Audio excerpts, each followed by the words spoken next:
اللہم صلی علی محمد وعلی آلہ وبارک وسلم۔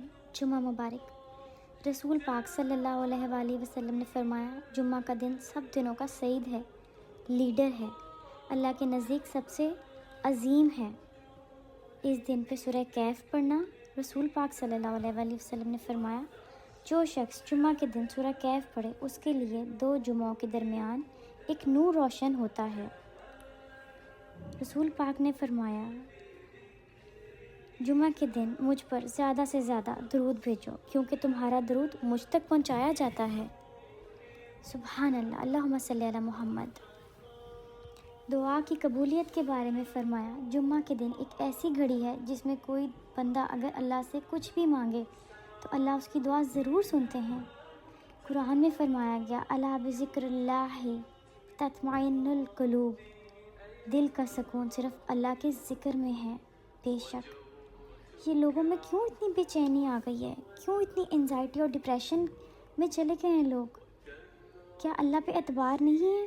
کیوں معاملات کو ہم نے اپنے ہاتھوں میں لے لیا ہے؟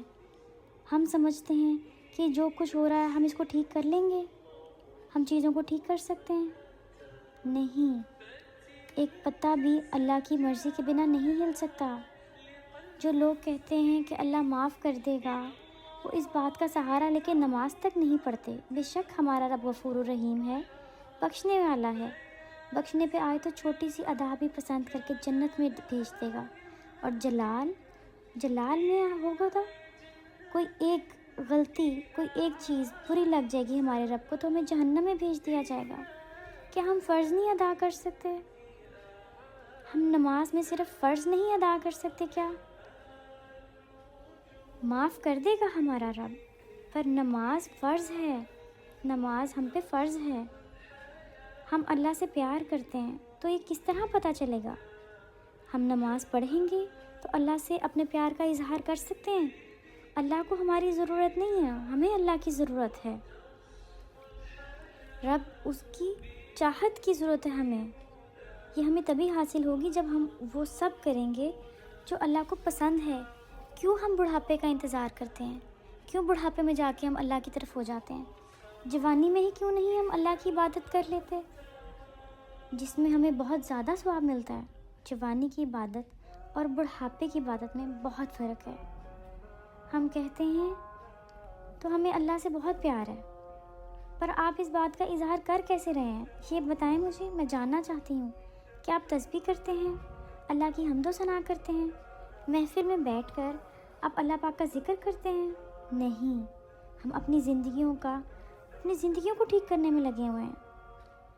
یہی ہم اللہ کا ذکر کر لیں اور اللہ بھی مل جائے گا ہمیں، اور دنیا اور آخرت بھی مل جائے گی۔ لوگ اپنے والدین کو، اپنی اولاد کو اللہ سے زیادہ چاہنے لگ گئے ہیں آج کل کے ٹائم میں۔ وہ یہ بات ریلائز ہی نہیں کر رہے کہ وہ یہ بات شرک میں چلے جاتی ہے، وہ یہ ریلائز ہی نہیں کر رہے۔ میں اس پہ ایک ڈیٹیل ویڈیو بناؤں گی تاکہ لوگوں کو اندازہ ہو کہ وہ کس طرف جا رہے ہیں۔ سورہ نساء میں فرمایا گیا ہے، بے شک اللہ شرک کو کبھی معاف نہیں کرتا اور اس کے سوا جسے چاہے معاف کر دیتا ہے۔ استغفر اللہ۔